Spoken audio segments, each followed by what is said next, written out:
Salam, selamat malam teman-teman profesional muda. Bagaimana kabarnya? Saya percaya sampai saat ini penyertaan Tuhan senantiasa melimpah atas setiap kita. Amin. Ya, malam hari ini kita akan bersama-sama memuji dan menyembah Tuhan melalui ibadah streaming. Karena kita percaya kita punya Tuhan yang luar biasa, yang tidak terbatas ruang dan waktu. Mari bersama-sama kita siapkan hati, kita berdoa.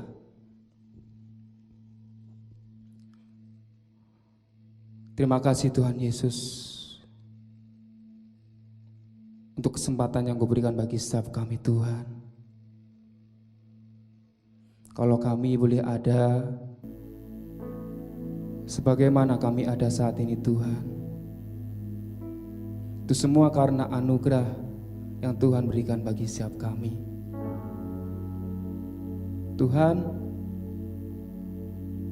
malam ini kami mau bersama-sama memuji-Mu Tuhan, menyembah Tuhan. Ampuni setiap dosa pelanggaran kami Tuhan, agar malam hari ini Tuhan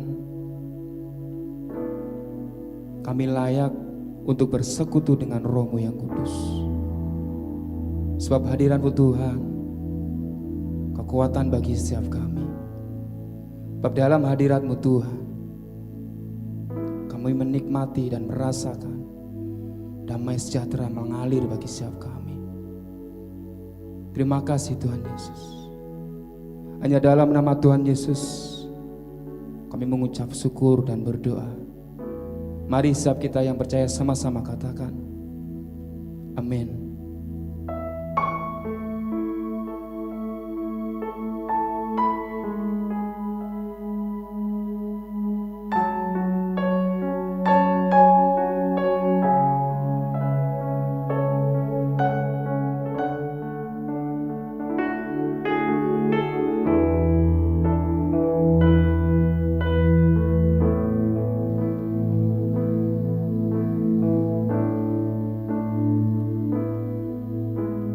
Pujian dan syukurku ku bawa padamu, dengan rendah hati ku persembahkan.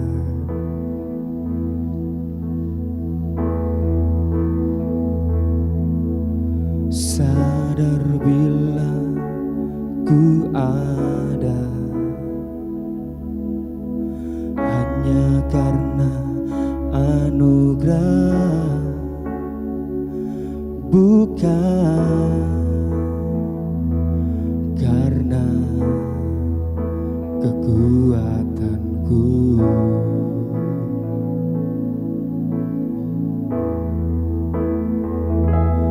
Ku tahu hidupku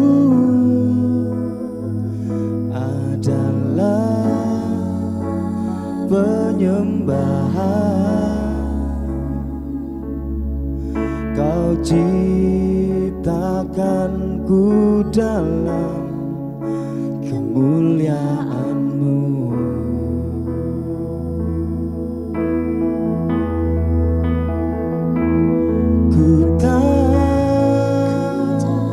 Hidupku berharga di mata-Mu, segenap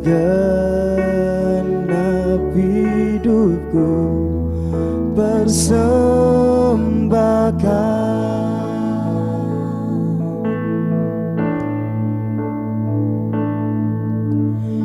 Pujian dan syukurku ku bawa padamu,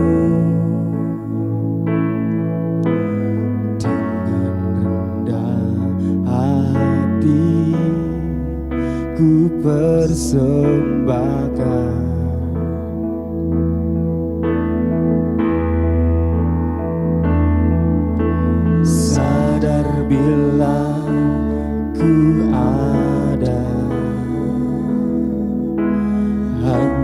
karena anugerah,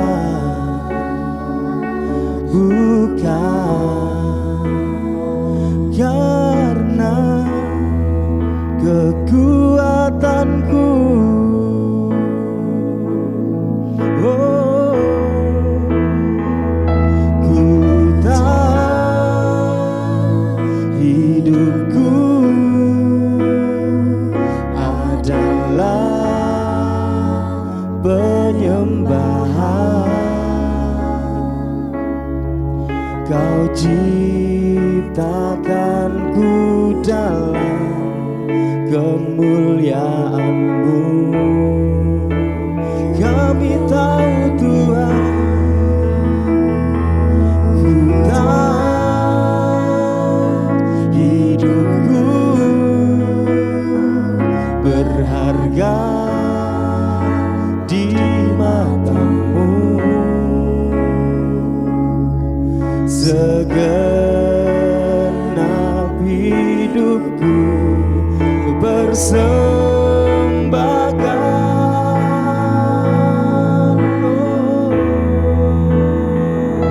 Ku tahu hidupku adalah penyembahan. Kau ciptakanku dalam kemuliaan-Mu.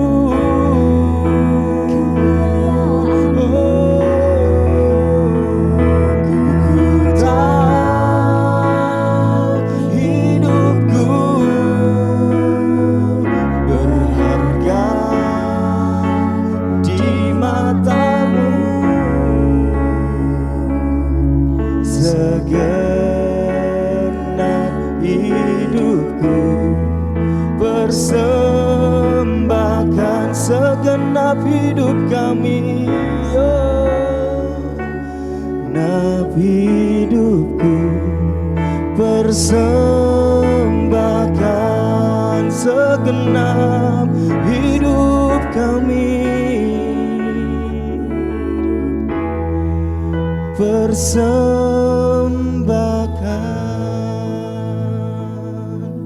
Terima kasih, terima kasih Tuhan, terima kasih Bapa. Kau Allah yang layak ditinggikan, layak disembah. Oh, terima kasih, hanya Kau Tuhan yang kami sembah, hanya Kau Yesus yang kami tinggikan.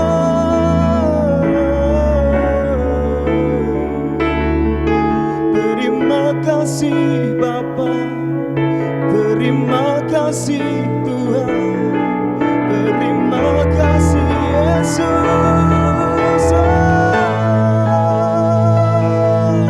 Haleluya.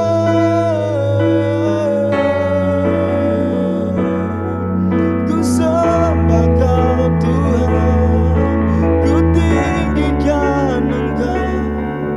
Ku sembah Kau Yesus selamanya Bapa.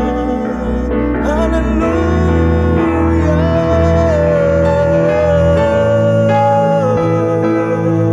Batu karajat kami, sumber sukacita, sumber damai kami, kekuatan setiap kami, hanya dalam hadir-Mu Tuhan.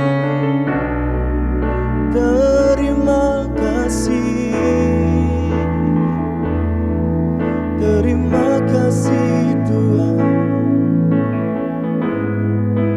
terima kasih,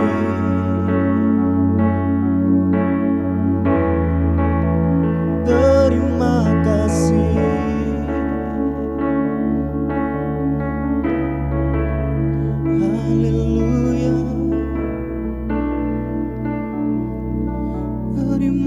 kasih, menyenangkanmu, senangkanmu. Hanya itu kerinduanku, menyenangkanmu, senangkan hatimu. Hanya itu kerinduanku, menyenangkanmu, senangkanmu. Hanya itu kerinduanku, menyenangkanmu. Selalu hatimu, hanya itu kerinduanku. Mari bersama katakan, senangkan Tuhan, senangkanmu. Hanya itu kerinduanku, menyenangkanmu, menyenangkanmu, senangkan hatimu. Hanya itu kerinduanku, menyenangkanmu, menyenangkanmu, senangkanmu. Hanya itu kerinduanku, menyenangkanmu Tuhan. Senangkan hatimu, hanya itu kerinduanku, menyenangkanmu, senangkanmu. Hanya itu kerinduanku, menyenangkanmu, senangkan hatimu. Hanya itu kerinduanku, hanya itu kerinduanku, hanya itu kerinduanku. Kepada hambanya saya persilakan. Shalom, Sobatku Pro M, profesional muda dimanapun Anda ada saat ini, di depan layar kaca Anda, di depan HP Anda, kiranya kesehatan, kekuatan, sukacita, damai sejahtera melimpah, mengalir di dalam kehidupanmu dan di dalam kehidupan seluruh keluargamu. Nah, saudaraku yang terkasih, pada malam hari ini kita akan masuk di dalam pembahasan firman Tuhan di bagian yang kedua dari 5 kepastian hidup orang beriman, yaitu hidupku diciptakan secara ajaib.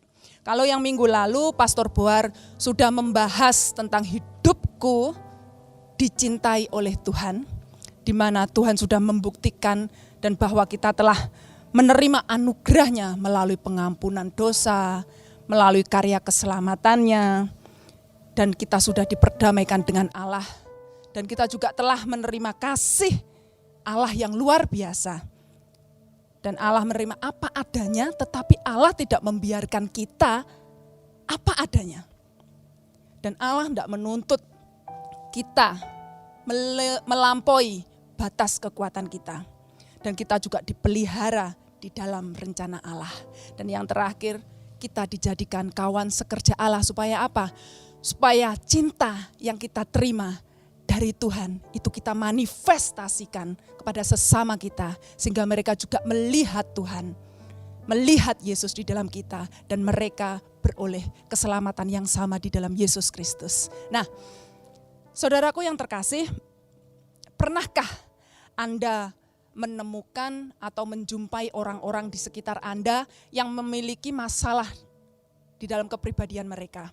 Mereka merupakan orang-orang yang minder, yang gak pede, dan juga orang-orang yang selalu rendah diri, yang selalu menganggap dirinya tidak mampu, dan sulit banget untuk diajak maju. Mereka tidak suka untuk mencoba hal-hal yang baru. Dan ketika program, ketika rencana dan pekerjaan yang baru akan dimulai, mereka takut karena mereka takut gagal. Karena mereka merasa tidak mampu, mereka merasa tidak sanggup. Aku ini siapa? Aku ini tidak berharga. Aku ini tidak mampu. Aku ini bodoh. Atau bahkan kita sendiri yang mengalaminya. Nah, hal ini dipengaruhi oleh nilai-nilai yang dimiliki oleh kita yang tidak sesuai dengan kebenaran firman Tuhan. Ada banyak faktor yang ikut andil dalam membentuk nilai-nilai itu di dalam diri kita. Beberapa di antaranya adalah kemajuan teknologi informatika. Di era yang seperti ini, bahkan ketika masa-masa pandemi seperti ini, bahwa dari usia bayi sampai kakek nenek, kita butuh yang namanya HP. Di dalam ini ada teknologi yang canggih, di mana ketika kita butuh informasi di dalam negeri maupun di luar negeri, kita tinggal klik aja. Kita cari di Google, kita cari di internet, dan berita-berita terkini. Ada juga yang menggunakan HP ini, teknologi ini untuk hiburan. Ada juga yang untuk bekerja, untuk hal-hal yang positif. Untuk pengaruh-pengaruh yang positif, kita harus terbuka dan menyambutnya dengan baik.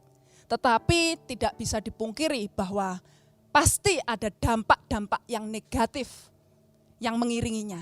Terbergantung setiap Anda dan saya merespon dan menyikapi apa yang kita konsumsi, apa yang kita lihat, dan apa yang kita dengar.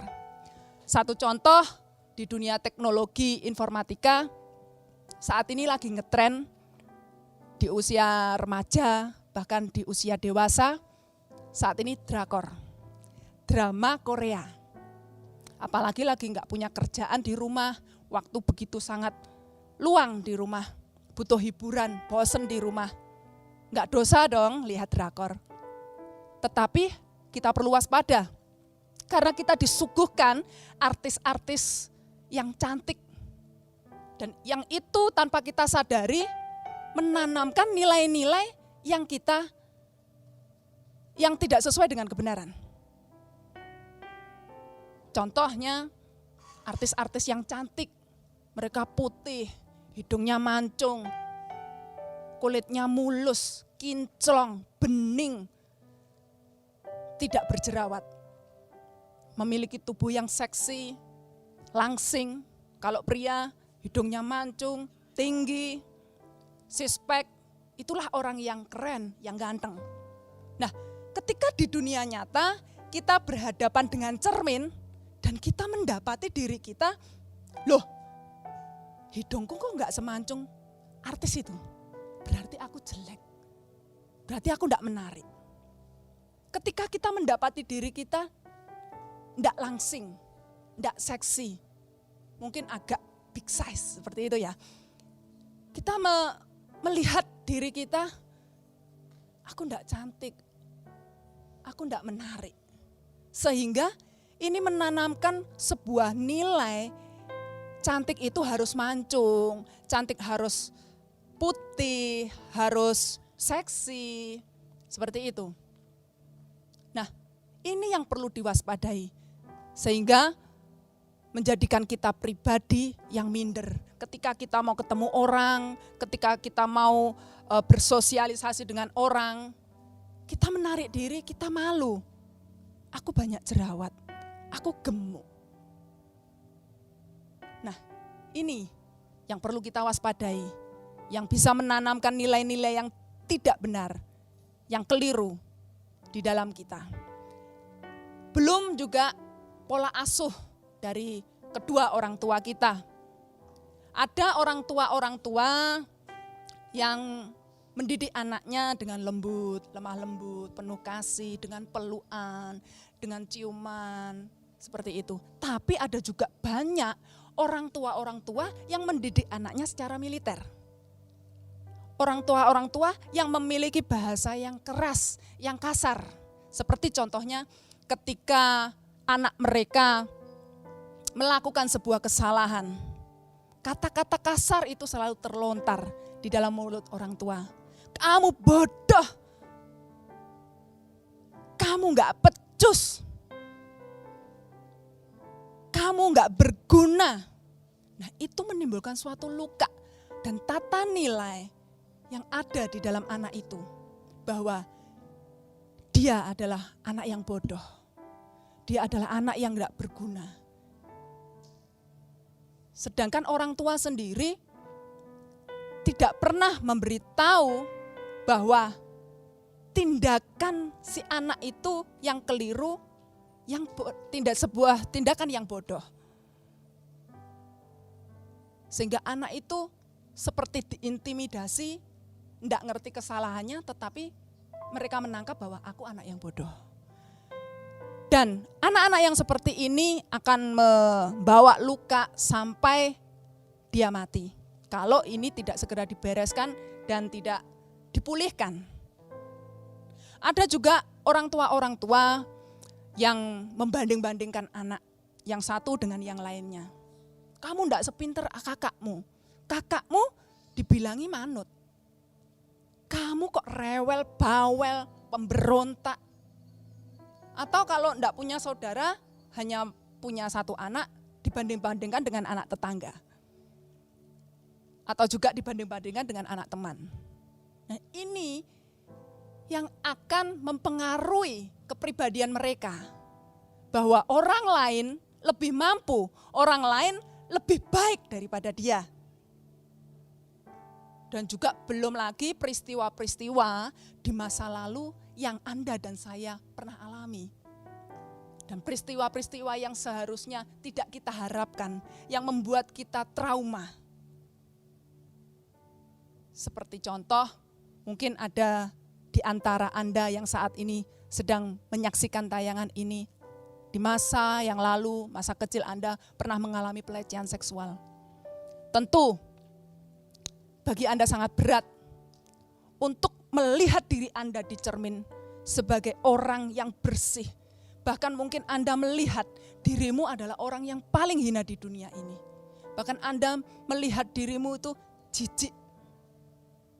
Sehingga ketika Anda datang kepada Tuhan rasa-rasanya, enggak mungkin, aku enggak layak di hadapan Tuhan. Nah, ada juga mungkin di masa kecilnya mengalami dibully. Nah, ada yang anak-anak yang mungkin berbeda warna kulit, berbeda bentuk mata, berbeda rambut, dan mereka dibully oleh teman-temannya dan menjadikan anak yang minder, tidak dapat bersosialisasi. Mereka menjadikan pribadi-pribadi yang selalu menarik diri. Dan ketika mereka ada di kerumunan orang banyak, mereka jadi nggak pede, nggak nyaman. Mereka takut dikatai oleh teman-temannya. Mereka takut dikatai oleh orang banyak. Bahwa mereka nggak sempurna. Banyak hal yang mempengaruhi kepribadian kita sampai saat ini. Mungkin juga di antara kita ada yang tidak sempurna. Tuhan izinkan tidak sempurna di dalam fisik Anda. Tetapi saya mau katakan bahwa ketidaksempurnaan fisikmu tidak menentukan keberhasilanmu. Saudaraku yang terkasih, mari kita buka di dalam Kejadian 1 ayat yang ke-26, saya akan bacakan.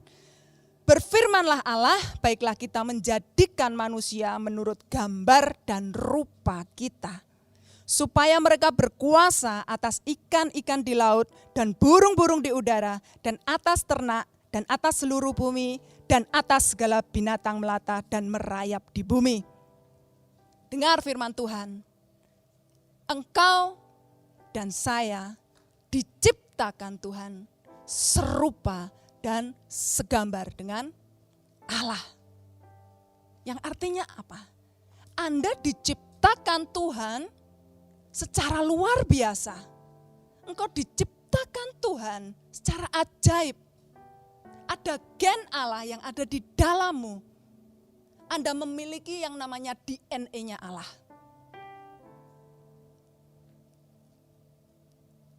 Saudaraku yang terkasih, perlu kita meyakini, menyadari bahwa hidupmu diciptakan secara ajaib.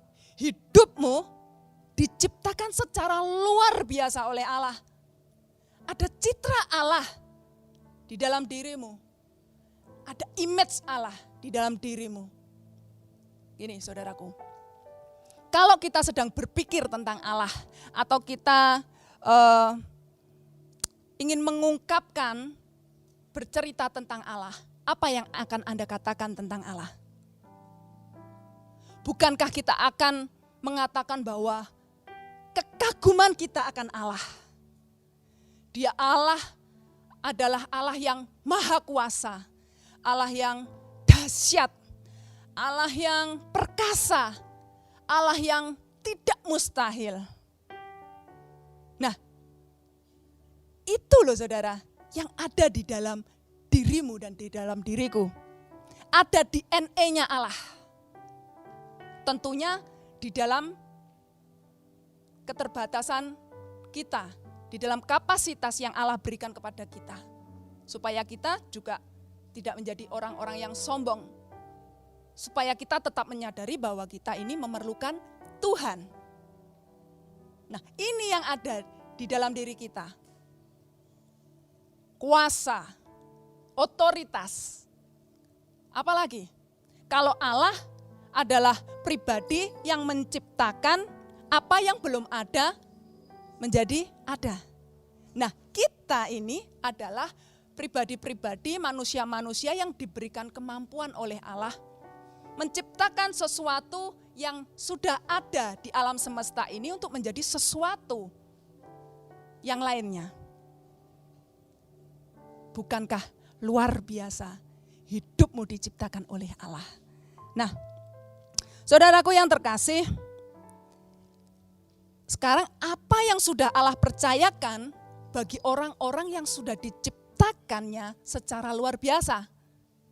Yang pertama adalah Anda diprogramkan dengan ajaib. Kita buka di dalam Mazmur 139 ayat yang ke-13 sampai ayat yang ke-14.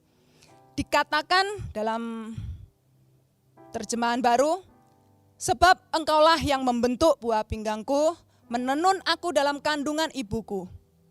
Aku bersyukur kepadamu oleh karena kejadianku dahsyat dan ajaib. Ajaib apa yang kau buat dan jiwaku benar-benar menyadarinya. Nah, kalau kita mau baca di dalam terjemahan bahasa Indonesia masa kini, dikatakan seperti ini saudaraku. Engkau menciptakan setiap bagian badanku, yang artinya fisik kita, dari ujung rambut sampai ujung kaki kita. Menciptakan bagian dari jasmani kita. Dan membentuk aku dalam rahim ibuku.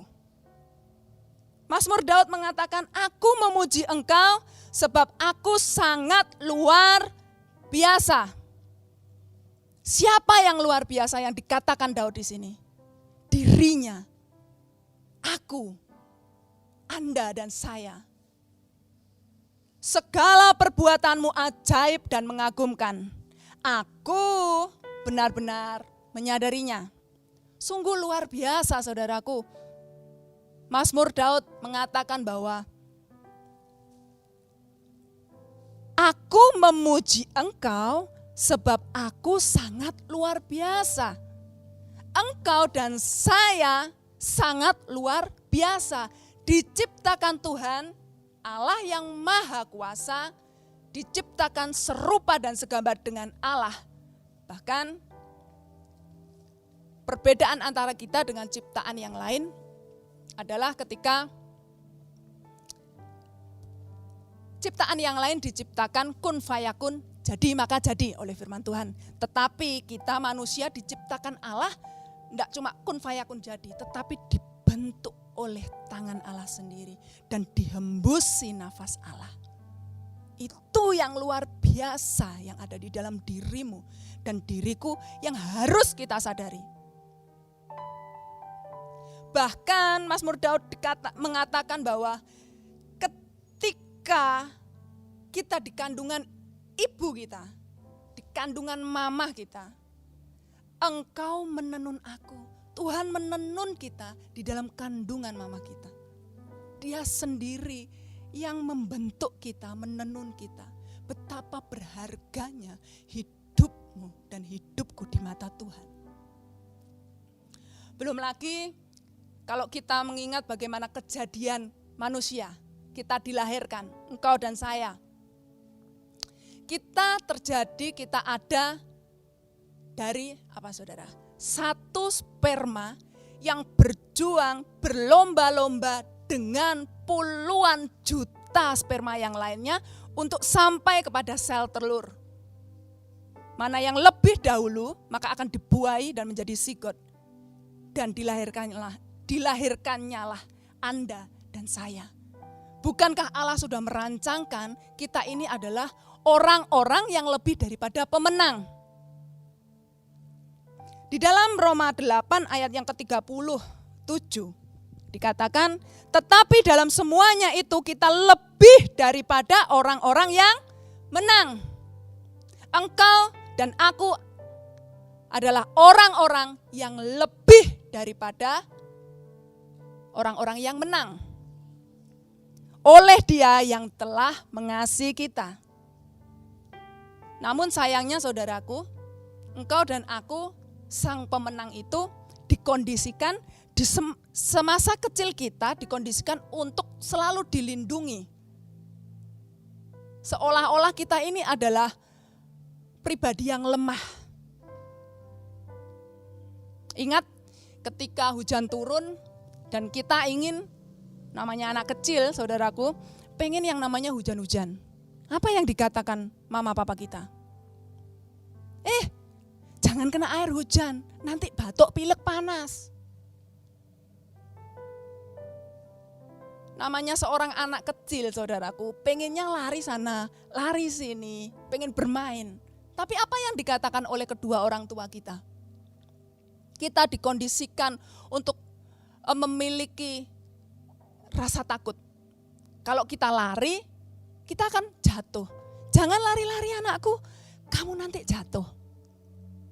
Nah itulah yang nilai-nilai yang ditanamkan, yang mempengaruhi kita, yang tidak benar bahwa kita dikondisikan menjadi orang-orang yang lemah.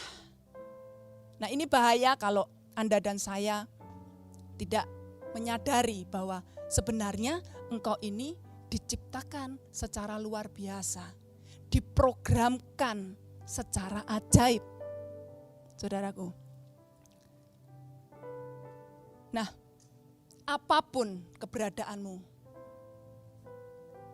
kelemahan di dalam fisikmu, kekurangan di dalam fisikmu, Mazmur Daud mengatakan, engkau, aku diciptakan Tuhan, ditenun Tuhan secara luar biasa.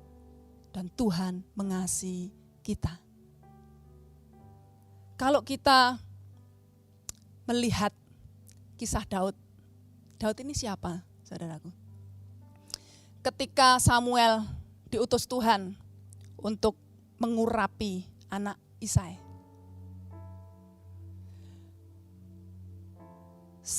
Samuel bertemu dengan kakak-kakak Daud.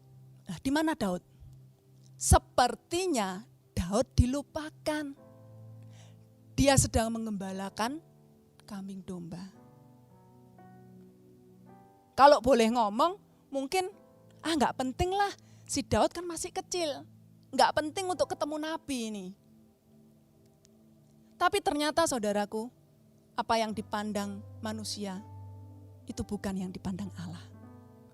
Apa yang menurut kita ini benar, belum tentu benar di hadapan Tuhan. seperti Gideon. Dia adalah orang yang takut. Bahkan dia bersembunyi, dikatakan. Tetapi Tuhan memanggil dia apa?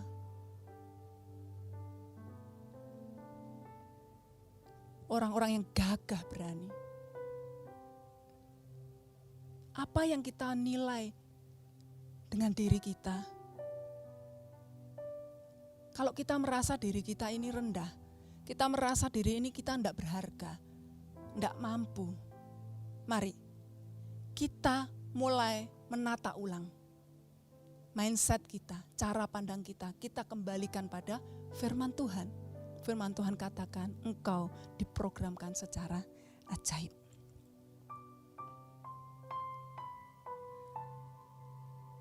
Nah, sebenarnya orang-orang yang luar biasa itu, engkau dan saya, diprogramkan Tuhan untuk menjadi orang-orang yang hebat. Apapun bentuk kekurangan kita, kelemahan kita. Kita ingat yang namanya motivator Nick, motivator mendunia yang tidak punya kaki dan lengan. Dia dilahirkan dari seorang ayah yang memiliki iman yang benar di hadapan Tuhan dan seorang pelayan Tuhan. Ibunya seorang perawat. Nick diasuh oleh kedua orang tuanya dan dididik dalam didikan seolah-olah dia adalah anak yang normal. Tidak dibedakan. Meskipun kenyataannya Nick tidak punya tangan dan kaki. Bahkan Nick juga disekolahkan di sekolah yang biasa. Dan sekeliling Nick adalah orang-orang yang mendukung, mensupport Nick untuk menjadi orang-orang yang kuat, menjadi orang yang kuat, bermental, menjadi pribadi yang sempurna. Sehingga Nick seorang yang tanpa kaki dan lengan, tapi dia memiliki mental seseorang yang sempurna. Mentalnya kuat, dia mandiri, dan mampu bersosial dengan orang lain. Bahkan kita melihat saat ini dia menjadi motivator dunia. Dia berdampak buat sesamanya.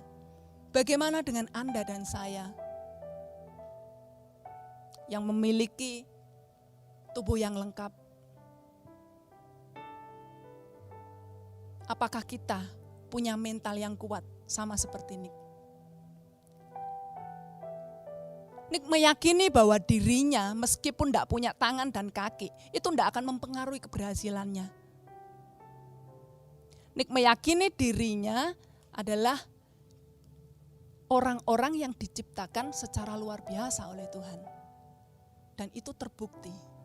Apapun kekurangan kita, tidak akan menghambat keberhasilan kita.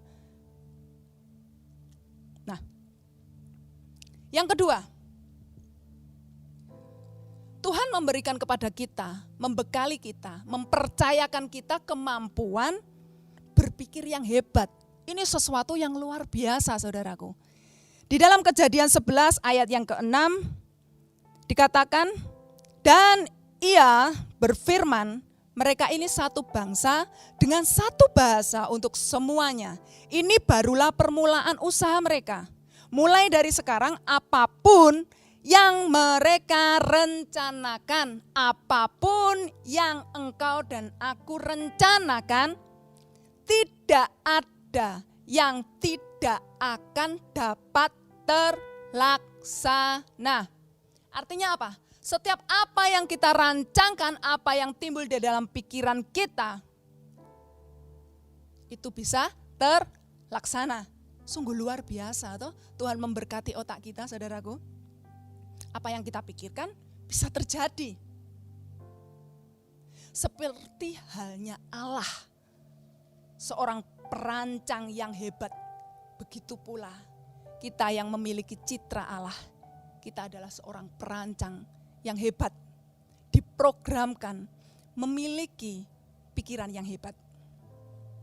Olehnya, saudaraku, sama-sama berpikirlah yang besar. Supaya apa? Supaya yang terjadi di dalam hidupmu itu adalah hal-hal yang besar. Keberhasilan, kesuksesan. Nah, melalui otak kita yang diberkati Tuhan luar biasa, Tuhan juga membekali kita kemampuan untuk memprogram dan meraih masa depan. Oleh sebab itu, disiplin pikiran kita untuk menolak setiap pikiran-pikiran yang melemahkan kita untuk mencapai keberhasilan. Nah, di dalam Filipi 4 ayat yang ke-8 dikatakan, jadi akhirnya saudara-saudara, semua yang benar, semua yang mulia, semua yang adil, semua yang suci, semua yang manis, semua yang sedap didengar, semua yang disebut kebajikan dan patut dipuji, pikirkanlah semuanya itu. Firman Tuhan katakan, berpikirlah positif. Semua yang manis, yang patut dipikirkan, yang suci, yang benar, pikirkanlah itu. Jangan memikirkan apa yang bisa membuat kita lemah. Ketika kita mau memulai sebuah pekerjaan, khususnya kita yang profesional muda, sudah berkeluarga, sudah punya pekerjaan, tentunya kita dituntut untuk mengupgrade diri. Untuk mencoba hal-hal yang baru, untuk membuat suatu terobosan di dalam hidup kita.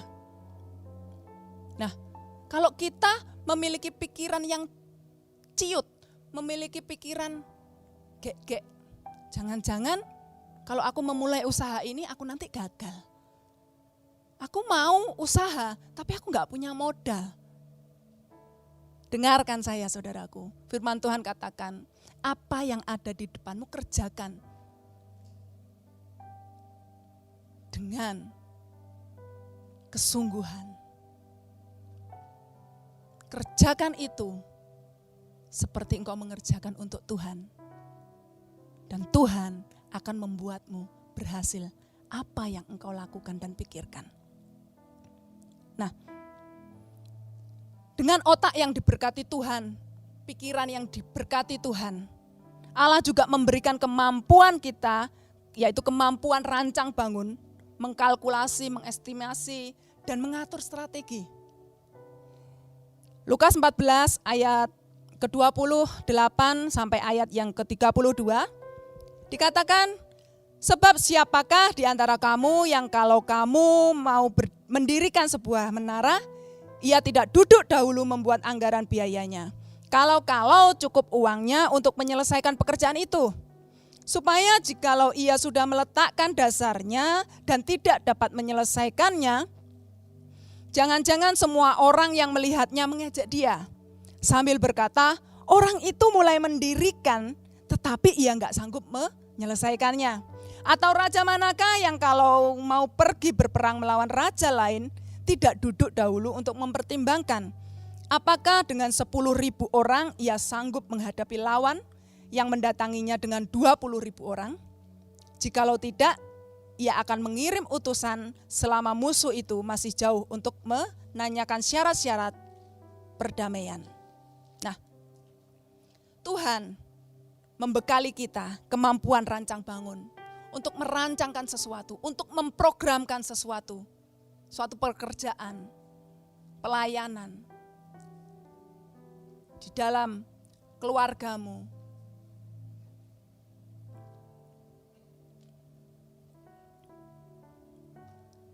Ini yang luar biasa buat setiap kita, saudaraku. Ini suatu bentuk tanggung jawab kita terhadap Tuhan. Jangan sampai kita bisa memulai tetapi kita nggak bisa mengakhiri. Roma 14 ayat 12 katakan, demikianlah setiap orang di antara kita akan memberi pertanggungjawaban tentang dirinya sendiri kepada Allah. Dan yang ketiga, Allah membekali kita dengan kemampuan untuk beradaptasi. Oleh sebab itu, apapun tantangan, rintangan, kekurangan yang engkau miliki, jangan takut. Tuhan sudah membekali kita, mempercayakan kita kemampuan demi kemampuan untuk menghadapi tantangan dan rintangan kita.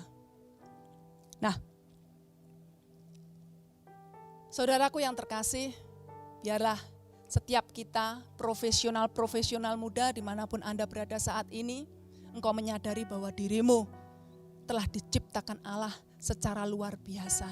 Engkau dipercayakan kemampuan yang luar biasa. Allah kita bukan Allah yang tidak bertujuan, tetapi Allah kita adalah Allah yang memiliki rencana yang indah buat setiap kita, supaya kita menjadi terang dan garam dunia. Kita ditempatkan dalam skala dunia untuk memberkati orang-orang di sekitar kita. Amin. Untuk firman Tuhan, Tuhan Yesus memberkati. Mari kita persiapkan hati kita tutup ibadah ini dengan doa. Bapa, kami mengucap syukur Tuhan untuk kasih setia-Mu buat setiap kami Tuhan. Melalui kebenaran firman-Mu yang Engkau sampaikan pada hari ini Tuhan. Menyadarkan kami Tuhan, bahwa begitu luar biasa Engkau membentuk kami, menciptakan kami Tuhan. Bahwa Engkau menciptakan kami secara ajaib, secara luar biasa. Dan Engkau memberikan kemampuan yang luar biasa, supaya kami menjadi orang-orang yang lebih daripada orang-orang yang menang. Dan kami menjadi dampak untuk banyak orang di sekeliling kami, bahkan di skala dunia Tuhan.